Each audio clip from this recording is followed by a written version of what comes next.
And guess what? It's time for my favorite part of the show, I think. Yeah, it is also my favorite part of the show, the Voice of the Week section.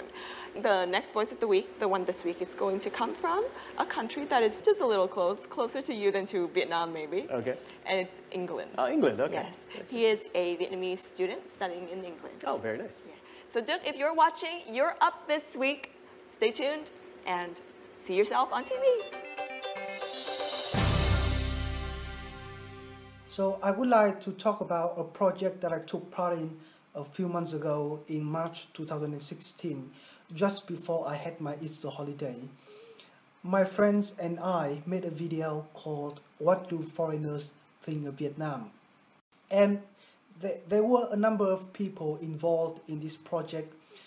2 or 3 of my friends played the role of the cameraman, whereas I was the idea creator and the video editor who published the video, the finished video, on social media platforms like Facebook and YouTube. In the project, we asked people from a number of countries and a wide range of different backgrounds, such as Libya, China, Nigeria, Britain. There are also people coming from different religious backgrounds like Christianity, Islam, and Hinduism. The question for foreigners was that when I mentioned Vietnam, what could be the first 3 things that appear in their mind? And it came as a surprise for me that the majority of foreigners actually mentioned the Vietnamese food, people, students, Vietnamese rice, clothing, and obviously the Vietnam War. Some of them even see Vietnam as a very attractive tourist destination. The video was a good opportunity for me to have a subjective idea of what Vietnam looks like in the eyes of foreigners. It was also a good way to make friends with people from different backgrounds, and most importantly, the project improves my ability to create professional videos. So I really liked that delivery. I think it was very clear. I thought it was very genuine. Yeah. Very, very good delivery of speech. It felt very ad-lib. Ad-lib means something where you don't prepare too much in advance. So although it seemed like he had some notes maybe, but most of the time it seems like he was speaking very spontaneously, which I really admire, because a lot of people, for these things, it's very easy to write a script and just read the script, but it seemed very ad-lib. Yeah, so I think you mentioned a really important point, because when we take the Ielts exam, it is eventually for us to know how to speak English, and one part of being able to speak any language is the ability to ad-lib, right? Exactly. The ability to speak about anything, anytime, anywhere without having a script. Because when we do write out a script, it helps us initially in the beginning, but then at the end, it doesn't sound natural. Exactly. I think when a lot of people are practicing for IELTS, they tend to do it in an unnatural way.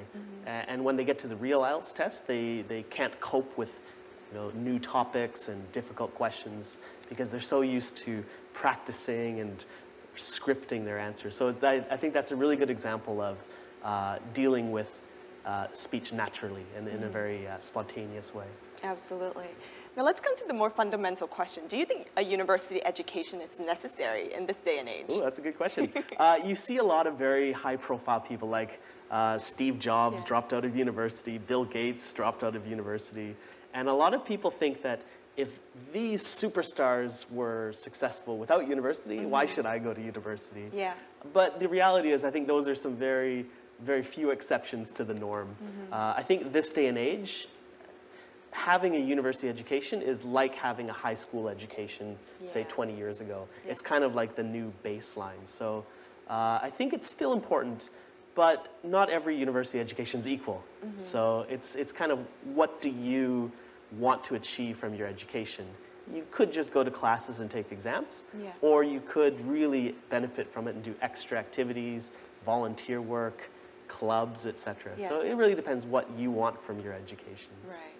And I also think, the mentality that a university education is not necessary because all of these people have succeeded without one is kind of like a fallacy, because, it works for other people. It doesn't necessarily mean it works for you. So I think you know, for people that are deciding whether to go to university or how to go to university, should really consider what they want and what is required for where they want to be in the future. Exactly, and it depends on the field. I mean, there's certain fields where a university education is not that important. Correct. You know, like for example, if you're a graphic designer, maybe it's more your portfolio and the things that you can show rather than the certificates that you have. So it does depend on your field as well. Agree. Yeah, but I think a lot for Vietnamese education, a university is the entrance way to a better future. Yeah, in general. So thanks so much for coming on to the show, sharing some of your viewpoints on university. Thanks for inviting me back after all these episodes. Yes, and of course, as always, we hope that you come back. I'd be happy to.